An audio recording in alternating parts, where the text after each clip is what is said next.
Inspiratiecentrum is eigenlijk een centrum waar alle moderne technologieën die er aankomen, die nog net op de markt zijn, toond worden. Dat doen we te jaren met fabrikanten.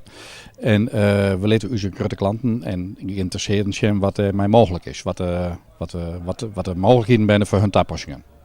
Als je hier als bezoeker binnenkomt, wat zie je dan? Je ziet in eerste instantie denk ik een heel grote hege ruimte. Dat is een soort televisiestudio die we hier maken.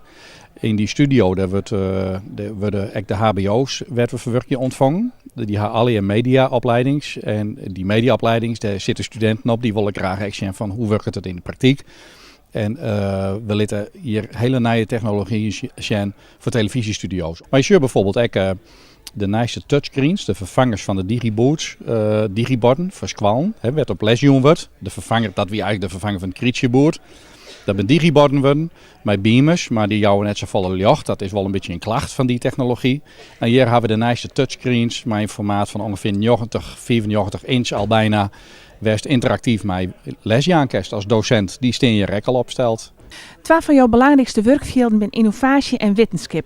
Dat komt hier in het nieuwe inspiratiecentrum van PTA helemaal als je rug, hè? Ja, zeker. Er gebeuren hier hele mooie dingen. En dingen waar het onderwijs denk ik echt zijn voordeel mee kan doen.